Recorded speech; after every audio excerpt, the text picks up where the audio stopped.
Yeah. As a business owner, you talk about the UK and the NHS. What did it feel like when you landed such a big client? That was a good one. Was there a party? Like how did you feel? Yeah, that was a very validating moment, I'll describe it as. So the entrepreneurial journey is a challenging one. And I think that's why I've been pulled towards it. What's the most challenging thing I can do to get to know myself effectively? And so around entrepreneurship, starting this idea in my bedroom, the IT manager at the company I worked at didn't believe in it at all. Was going at it for a year, just trying to get self-employed. And then going, the NHS as a client, and then having the NHS loved it. It's their Izzy. We need to extend it. As a result, every traffic source to their website that came from us was twice as likely to convert versus any other traffic source to their website. This is actually working. This is okay. No, we've got something here. It was a very proud moment. So that was a defining moment for your business? It was. Because that's an international client. You said it's the third largest employer in the world? Yeah, from my recollection. I mean, we've got 2 million employees. They're definitely up there. And the area as well is we've not got, say, all of NHS entirely, but we've got helping to recruit for adult social care. So what is it like working in adult social care?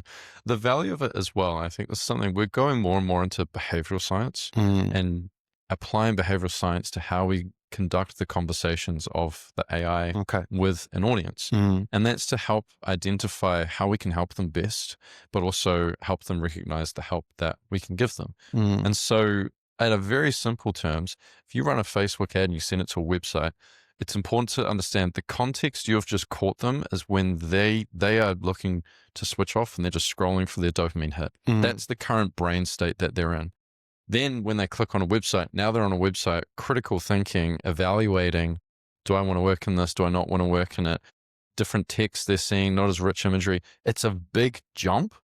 And so we sit in the middle where we're going, we'll educate them after they click on the ad, but it's still scrolling through a carousel within the Instagram or Facebook inbox. It's them talking and just chatting like they're messaging one of their friends. We're easing them into critical thinking. And then when they're there, they clicked through to the website from that chat.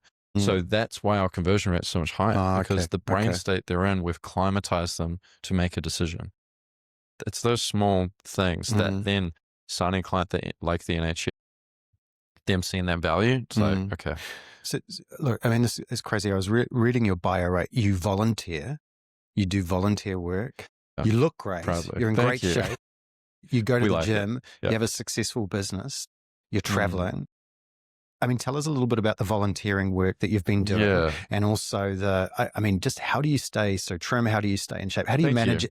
Now, come on, man. It's like, come on. What's the secret? I was reading some of your LinkedIn comments. I think someone was talking about your guns, right? Oh, it was like, do you have a license to take those to the UAE? It's this funny thing. I'll start by saying this with, my nickname at school was Lanky Lewthwaite. Okay. And so I had the gift of extreme self-consciousness around how I looked. And so it's a funny thing going, when people achieve things, it's commonly related to what they're trying to be the opposite of, in a sense. So I'll preface around that, but also I've always loved sport. And so it was always playing soccer, correctly called football. And then I did tennis for 5 years with tennis coach.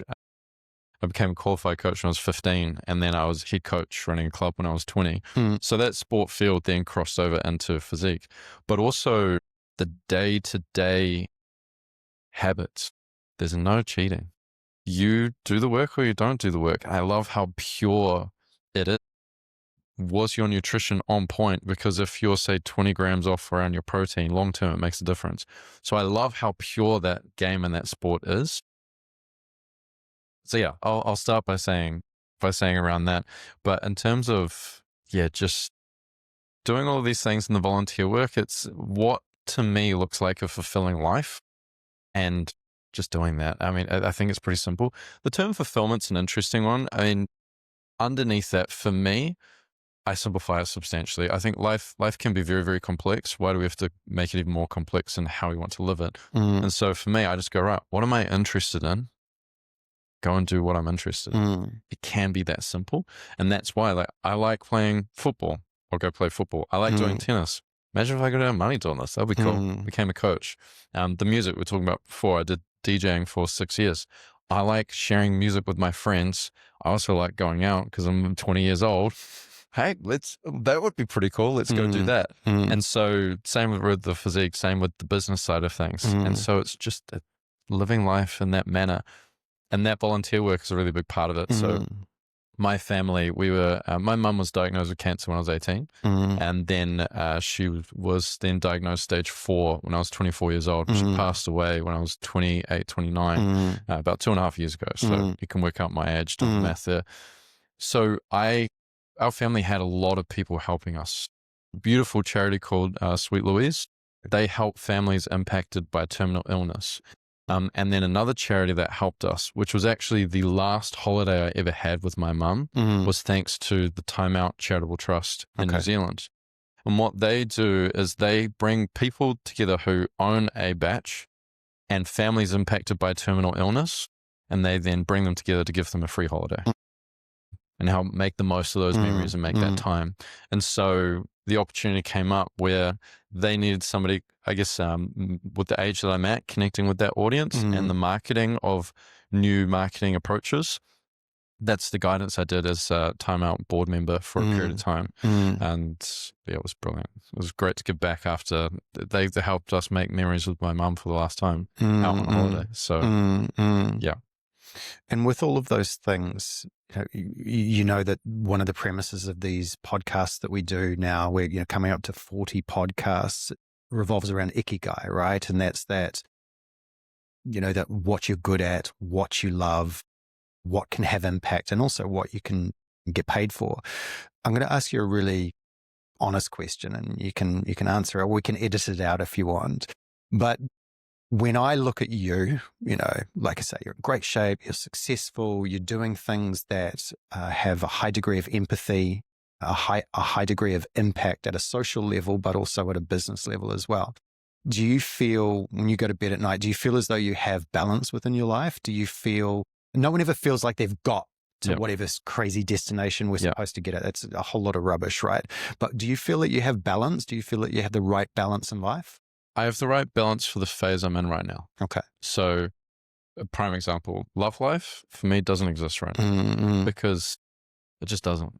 I'm not, again, that overcomplicating of things. I just go, right, for my priorities and everything I'm doing right now, I know that my balance is right. Now that balance to me looks like I'm up at 4:30 in the morning doing faster cardio, and then I'm doing meditation, and then I start my meetings from about, say, 5:30 in the morning.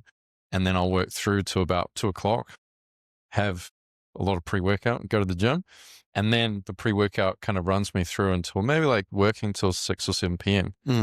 That's what I need to do for this time. And again, it's going, that's just what I'm getting pulled to as a day that I want to do is that. I just follow that. And so the balance is right for this phase. Coming to your point around the pull to achieve more, that's one thing coming here in Dubai is that reference point has just gone through the roof. And I didn't realize, and this is something I've messaged to anybody else considering the move overseas to a bigger market. In the Gold Coast, I was like, I'm a small fish in a big pond. What I didn't realize was actually kind of like, you're like a decently sized fish with a few bigger ones around. Coming here, like I was saying, I can't outgrow the city with the rate it's growing and the rate that I want to be growing at. It's parallel. And so with that's where really realizing I'm in this growth phase. I need to double down and go even bigger with it. Now I'm inspired by that, but I'm also very proud and pleased with myself. I'm content and pleased, but I'm very driven and inspired. And some of that is also from some self-consciousness around, I need to be more. I know I can be more. Why are you not there yet? Balance with, I'm really proud of how far I've come. And that swings either way. It really does. My coach will be listening to this going, oh yeah, it swings either way. And sometimes like, I'm a complete failure. And just goes between human mind. Can I ask you, because it's the second time you've said the word self-conscious. In fact, the term, I made a note here. You said before extreme self-consciousness, and I can really relate to that. You were talking about you were called lanky at school. I had horrific acne when I was at school, right? I was like, they call me pizza face and blah, blah, blah, blah, blah. Same so here. I've always been very, very self-conscious, right? And you also said you were thankful for that. Me too. I mean, I'm not the humblest guy. I can be, I have, narcissistic tendencies occasionally, and I can also have a big ego, but I know deep down I'm pretty humble, right? I'm constantly reflecting on my mistakes or that extreme self-consciousness. Some would even say it's high EQ. I would say it's actually just self-consciousness. I want to explore this idea of the imposter syndrome, right? And it's something I was thinking about when you were coming over here. And it just occurred to me actually in the shower this morning. I was thinking about it. When I was working in Australasia, Singapore, Hong Kong, New Zealand, Australia, I don't know whether it's an age thing, but I always had this imposter syndrome. I felt, I was the CEO of a large payments company. I still felt that I was somehow pretending, even though I knew what I was talking about. There's something that's happened to me, and it happened in 2018 when I landed in this country, where I don't feel imposter syndrome anymore. I don't think it's got anything to do with the roles that I've done. I don't think it's got anything to do with me growing or maturing as a man, because I still have that extreme self-consciousness as well. But feeling like an imposter, I don't feel like that anymore. Do you think there's something in that? How's your journey been of, dealing with this kind of extreme self-consciousness? Yeah, that self-consciousness for me was really about just trying to fit in. I was why? Like, again, and that's that's tall, the great smart, point. all of those and things. it was, I think, this goes so many different kind of rabbit hole directions. I love it. It's such a good question. That's what we're here for. So I've kind of come to this thought and going, the journey of life is commonly you're in your purest you form when you're born. Then you learn kids can be really cruel. I need to conform. I had a period in my life where I was hit by a teacher. I was bullied by another teacher. I would go to school in the morning and I would get beaten up before class started, to the point where my mum was kind of there watching me. And then when the teacher arrived, could see, then she's there going, right, you're going to sort this out. And so through that, it was very much, I don't want to stand out. I don't want to stand out at all. And then that's as a kid, but then you spend the rest of your life, at least I am, reconnecting to that purest form of me as a kid, because I've learned to conform, and then it's all the stories come in full loop. And now that imposter syndrome side of things and the standing out nature, I think they're very intertwined. And then around the imposter syndrome, I think that's usually the sign that how you perceive yourself, of course, but also you're breaking new ground, pushing yourself. You're in an environment that other people believe in you, but you're not believing in yourself. Or you're not as convinced and have such conviction in yourself like the people do around you for what you can achieve. So that's what I see it as. My experience, and I actually hadn't reflected on this until you just brought it up now. I haven't felt imposter syndrome for a very long time.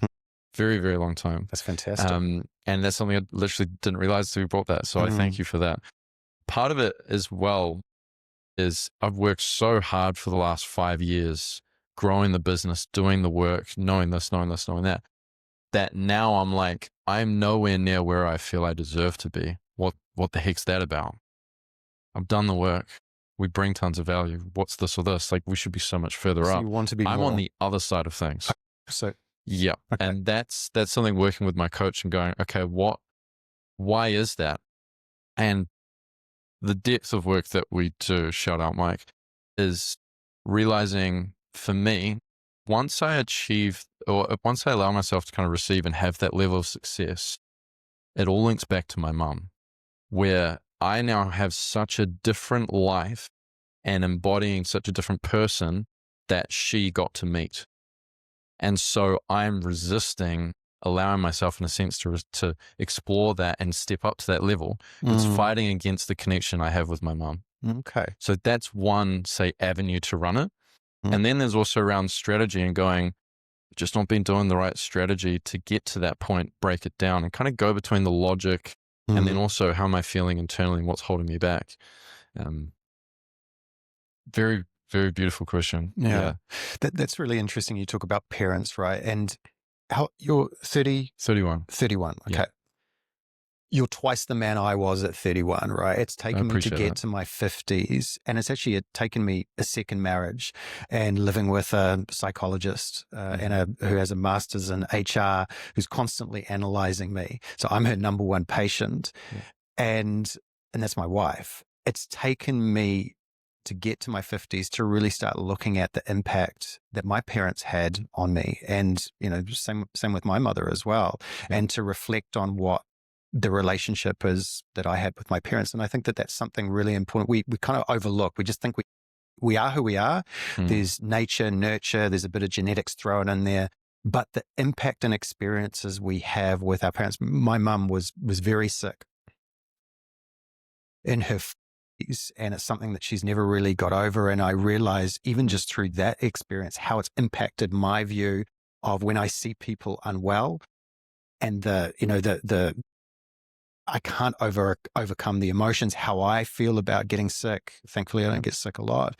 But all of that has come from my mother and my father, and how I view risk, etc. It's fascinating. The whole view of your entire world. But you are tuning into that through mentors and through the work that you're doing with having these people around you to be able to tune into that at such an early age. Yeah, and a lot of it's come from. I don't know where it's come from. Such a flip around on that comment, but as a kid, I knew who I was, or I knew what I was capable of, and nobody around me saw it.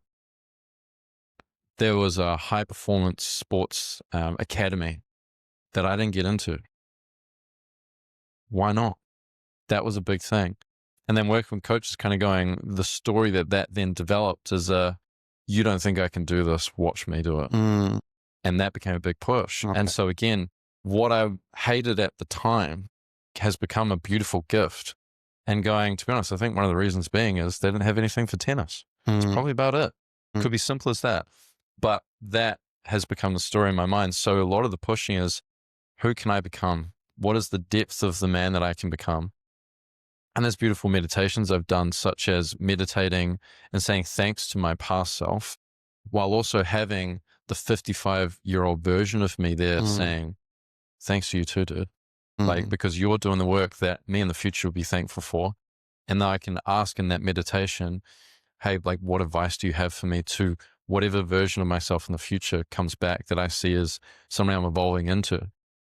And that is my driver. And so the only way to grow me as a person is to look at who I am, learn about myself, put myself in environments to go, and having an openness, like I said, of going to a beach club. There's the global pinnacle of people here, beach clubs, kind of flaunting this and showing that. Right, let's see what self-consciousness comes up from this. Let's use this as a tool. So having that lens towards everything has helped uncover a lot of work. Then having the team around me to help uncover that. What does that mean?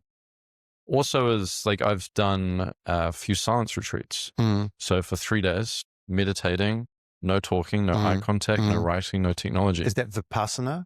Or it's not Vipassana, but it's through the art of living. It's a 3-day. I think Vipassana is a 10-day. 10-day, yeah. My wife so this was a nice. I'm surprised my wife could manage to do that for not speaking for 10 days. Honestly, it's such an experience. Yeah. I mean, the 10 days I could imagine. Excuse me, but those experiences you can't escape from yourself, and that's like the second time I did it, I had a tantrum in my head. For the first day and a half, I did not want to be there. Full on detox, like issues, and just stuck in my head, and then eventually found that peace. But I think so often with technology, it's all distracting us away from ourselves, space to get to know yourself. And coming back full circle, that's why one of my tattoos is know thyself. That is my life's mission. And then everything around is just uncovering that. Do you know what's really ironic from the outside when people, if you ask anyone, I mean, my wife and I, we have a place in Italy, right? And it's a farmhouse in the mountains. And whenever we bump into someone in my sort of stilted Italian, they'll go, where are you from? And I say, we live in Dubai. And you see their eyes light up and you know what's going through their minds, right? It's like bling. And it's just, I mean, we just need to look out the window and just how beautiful it is, right? Yeah. But what's ironic is that That's how Dubai is seen from the outside. And of course, there's a component of that. I'd put it at, 30% is like that. Just like a discussion we had previously. I think 30% of people here in the UAE are, I'm not going to say charlatans, but they're hustling, right? Yeah. Hustling without the muscle. Yeah. But the remaining 70% are genuine, high, whether it's high net worth, high impact, high skill people. And there's a reason they've been here. And to stay here and have longevity, you need to have those things. But what's ironic with the UAE, coming back to your points around spiritualism, is I think because of its closeness to the subcontinent, so, India, Pakistan, and for all the positives and negatives that have impacted this particular country in the 1970s, the currency was the rupee, as an example. Emirates Airlines, Pakistan Airlines donated a plane so that they could actually start Emirates Airlines. So there's these kind of intertwined sort of journeys. But no matter what you say about the subcontinent, there is a high depth of spiritualism. And I kind of feel that there's this really deep DNA there's this pool of spiritualism here in the UAE that if you are open to it and you open your doors, you can find it. And when you're speaking to the people, they might be driving a Aventador, or they may be driving a, Bentley Flying Spur or whatever it is. But many people, when you really get down to it, they think like you. They're meditating, that they're genuinely doing it to be a better person. They're searching within themselves. I don't know if that's a first world kind of thing that you have time to be able to do that, but that's something I really love about this. And this place. It's an interesting one where that's my non-negotiable every day, every single day. And I found there's a direct, so that non-negotiable being meditation, moments of stillness for myself. And I call it as setting your energy. I need to sit and be with myself before I then go out into the world. Because if you think about how much stimulation they're getting, connecting with yourself is probably the most important thing you can do every single day. But it's so overlooked. Like no one does that. And for me, I found there's a direct correlation between my consistency with meditation and my consistency in growth for what I endeavor to achieve. Okay. And it's hilarious to me. It cracks me up. Just going, I never would have believed that ever. But I know if that falls off, it's just like, it's kind of like an unraveling in different directions. I'm scattered versus really being concise and clear. But if we then go at a deeper tier, the goal of life, a lot of it is to make a life that you enjoyed experiencing at the end. Now, if that requires, hey, I spend 10 minutes connecting with myself because that's the favorite version of me that goes out into the world, why would you not do that? That's my view towards it. And so that we're prioritizing it's big for me. And that world here does exist. I've had kind of privy to that already. Sound healing sessions or group meditations, group kind of morning walks and things like that, as simple as those entrances into it. But there is that world here, and that's why I see the people that are the loudest are not the majority. And I think that's where Dubai's got this reputation of what is Dubai, kind of captures it itself, because the people that are the loudest are the ones showing on social media everything they're doing in Dubai, because it has all of those opportunities. And so they're showing that all off. So that's the world's view of Dubai, because they're the loudest. But there's also that whole pocket where they're not really on social media. I don't really post that much because I'm enjoying the abundance and the depth of connection that's here. And my concern was around the authenticity of people. I've just landed into a whole group of people that are highly authentic to the most degree I've ever met, arguably, because they're on that journey. It's there if you're open to it. And also if you connect with those people, you need to embody it yourself as well. If you're not, Dubai Marina's calling you and there's a whole bunch of beach clubs for you. So you can go either way. Yeah. That authenticity piece is huge. And I couldn't agree with you more. When we first met, you were talking, I think you'd been in the UAE for a couple of days and you were talking about how friendly everyone is. And that's a layer. But once you scratch the surface, and of course it comes down to the clique or the people that you're seeing on a regular basis, you really start seeing that authenticity. And I'm thinking about, you started you were a DJ at university, right? And I think you're a pretty successful DJ. I'd be interested in hearing about that. I can say yes. But that kind of piece around, I imagine being around authentic people in the UAE, and I've always wanted to be a DJ, right? So I bought like a little deck and everything. And actually my wife bought it for me for Christmas. And there was a couple of people who kind of mocked me, and they're actually people from New Zealand. They mocked me, and they were like, "Oh, this is ridiculous. You're, in your late 40s, and you want to become a DJ." And yet, on the flip side, I hosted a few parties, and a lot of my friends here in the UAE, everyone would laugh and have fun, and I was atrocious, right? But I was supported. And where I'm getting at, again, in a long win, because this is how I roll, is you must have had to have a lot of confidence in an environment like New Zealand as a student, going, you know what, and with all of these kind of this extreme self-consciousness, because it's something very visible. Not only is it visible for you as a person, but also the music choices, the genres that you choose. That's a really brave thing to do in New Zealand on one part. But I think that if you'd never done it and you were choosing to do anything that puts you out in the open and puts you out to be perceived as failing here in the UAE, people are more accommodating. There's kind of more acceptance, and there's also more support as well. Yeah, you're absolutely right. Say in New Zealand, the industry itself, very supportive in terms of the other DJs, the other people that are there. Okay. But you had to get to that. You would have had to have got to that point though, right? Yeah. But a lot of it was you're admired because you're a DJ. Like that same thing. A lot of people want to do that. So it was something that was admired. Like you can play music, you're on stage. I see people at music festivals doing that. You're going to be like that. So that was quite easy from that front. If you do something wrong in a nightclub where, say, the music cuts out because somebody else backstage tripped over the power cord, you get yelled at and abused. It was the public audience that would immediately start certain kind of, what's the word? Certain chants would go off in New Zealand. Okay. If you know, you know. And so it's like we didn't do anything wrong. But all the things I endeavored to do were quite well admired things. So such as like being a tennis coach, or such as the DJing, did some modeling work around it, did all these things. So if we come back to that thread that I didn't expect to come up, but I think it's great it has around the self-consciousness, it's no surprise that the things that I was being pulled towards were things to be admired. And so I was fortunate with that. But then if I look at, say, I want to be a painter, I want to be an artist. Well, you're not going to make any money doing that. Why are you doing that? There's no way that's going to work. So that's a very different thing. And so I was fortunate with the things that I was doing, but I think it wasn't by chance as well. But the New Zealand space, if you're failing, it gets called out, judged. I had a DJ partner who was way more talented than me. We would make all of these edits. And when I say we, he would.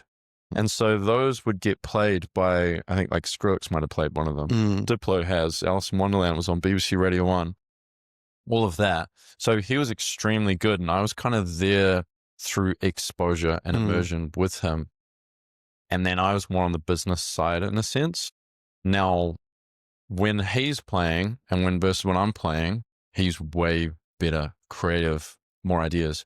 And then if I would kind of do something wrong in a sense, there was, at least in my view of the world and what was happening around me, said, oh yeah, no, like Mitch clearly carries them. It's like, yeah, it's true. There's nothing wrong with that either. Because I bet you wish you were in my position. And so if I compare that to what I suspect would happen here, it's more like those two are just really, really good.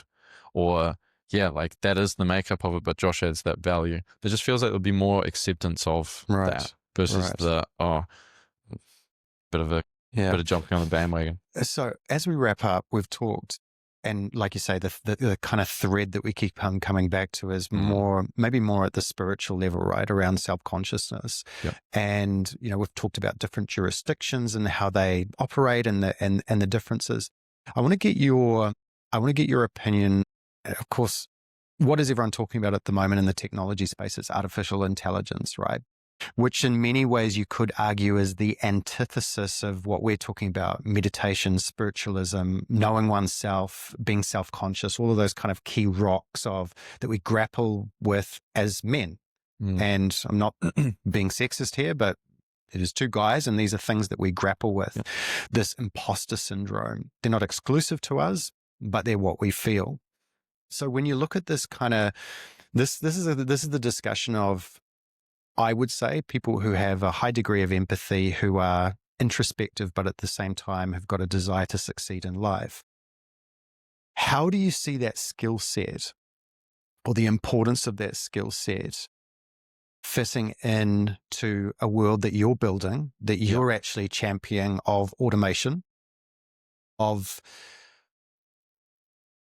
almost a homogenization of personality or technology that is a tool to interact with people? It's removing people, it's automating, it's making things faster, cheaper, better, at the expense of human beings. What do you see the role of people like you, who are high empathy, high knowledge, extremely in touch with what their sort of spiritual journey is, with this kind of automation of the world? It's the power of asking good questions has never been more impactful. And so that's where I see one is there's the people building that world.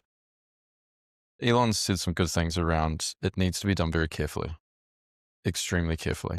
And that's where, like, what questions are you asking the AI to improve your day-to-day life? And so if you're doing that, it's a friend of mine, on her close friends, she's going through a few things at the moment. She's been using ChatGPT as a form of therapist.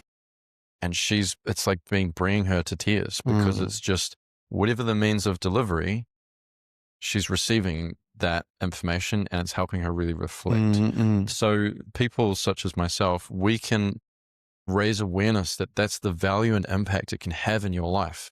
We can build those platforms that help people realize they can get the help that they might not be able to afford. We're looking at Completely agree. You just hit the nail on the head. And Tony Robbins has launched Tony Robbins AI. I saw that, Yeah, so you can have effectively, you can have 24/7 access to Tony Robbins for $99 a month. If you said that 10 years ago, I mean, you wouldn't believe that. So those possibilities are there to make a world where people get access to the help that they need at affordable prices to change their life. Now, I want to preface one thing that's very important. Any information you're putting into these platforms, just ask yourself what you think is happening to it. Now, there's the things that we know, there's the things that we don't know. How is that information stored, so on and so forth. A friend of mine, Jonathan McDonald, he's been in that world, highly successful, advised to Steve Jobs, worked with Apple and all sorts. He's building an AI, and he's the epitome of what we're discussing, an AI that's built on the blockchain that is completely ethical. It's that ethical technology where it's not going to be taking out all your information, using it, selling it. So you think about the scary side of things, which does need acknowledged, is there's never been a more detailed understanding of you to be sold. If I'm there putting in here, this is what I'm self-conscious about. These are my goals, my missions, my values. This is what's happened in my life. This is how I was treated as a child at school, et cetera, et cetera. You've got to be careful with that. So making sure that data's really kind of data sovereignty in a sense, those platforms are the ones that excel. And that's currently not what's happening. And so that's where you need to be aware as an individual how you're using AI, because there's beauty that can get out of it. But then there needs to be the founders with that lens that are having humans' best interest in mind while also helping them. If that makes sense? Yeah, it makes it. And it's crucial. That ties back to what you were saying before around the application of social science. And, I was very lucky in my early days here in the UAE when I was leading a digital team, and we had an ethnographer. Even when I say ethnography, I remember ethnography from university where we were studying the Trobriand Islanders, and it was I never thought about how you could actually apply ethnography into a bank. But the bank was looking at really, truly understanding people, really, truly understanding their customers. And if we think, I'm thinking of a really stupid example, but you're talking about the depth of data that we're now providing out. Let's think about the Google days. This is a ridiculous example. Google, you might put what happens when you have hemorrhoids as an example, right? You're not saying, I have hemorrhoids. You're not saying anything personal. You're just asking a question. It could be for your kids. It could be for a friend, whatever, right? It can be it can be personal, but your input is not personal. Yeah. However, ChatGPT, you might go, I'm feeling really anxious. I'm feeling really self-conscious about the personal issue. Yeah. What would you suggest? How can I mitigate the way that I feel? What kind of doctor? Is there any self-help? Because I don't want to go to a doctor and I feel et cetera, et cetera. Completely. That's how it's a conversational style. There's a depth, and you need more. The algorithms, these large language models, they need to have some form of empathy built in. Yeah. Yeah, I completely agree, because I don't know if hemorrhoids is a really good example, but I just had to go there. Yeah. I mean, hey, we're now asking for a conversation, really. It's not at the top of my mind. I just thought it would be a good example. So, that's where these organizations, and this is coming back to the importance of the people that have that really considerate lens. That's going to be crucial for the future of humanity, because people are coming to you as you're their counselor. How are you responding to that? I've just gone through a breakup, or I'm dealing with this issue. But then at the same time, there's, hey, I want to grow my business. This is the challenges we're having. What advice can you have?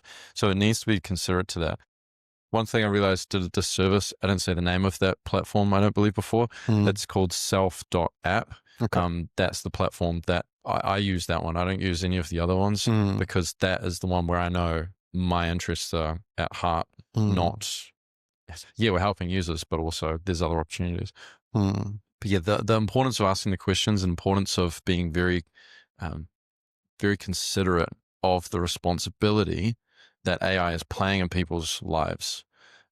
That's very important. And yeah, it's concerning too, because not everybody is that way. I think if you look at Dubai, there's great, well-intended people. There's also people that are not.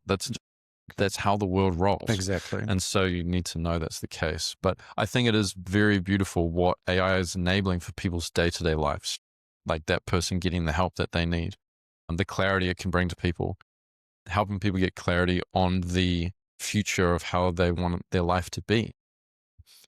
One of my favorite cases I've ever seen it used, and it was a school teacher asking her students, who are about 4 years old, saying, what do you want to be when you're older? And so then this is prime example going, you're putting photos of children into an AI. I mean, that's a whole thing there, right? But what she was doing is saying, okay, you want to be a astronaut, or you want to be a professional cricket player. You put the photo of the child in AI and say, show this person as a cricket player at 25 years old. Okay. So you have now shown, like, a 4-year-old, it might have been older, 7, you've shown them what they look like living their dream. And you can see the joy on their faces, but now it's become more of a physical, tangible thing to realize, hey, I saw that. So that's a beautiful use of AI to give inspiration and an unlock we couldn't do previously. And a prime example on the flip side of putting photos of yourself into an AI, what does that mean?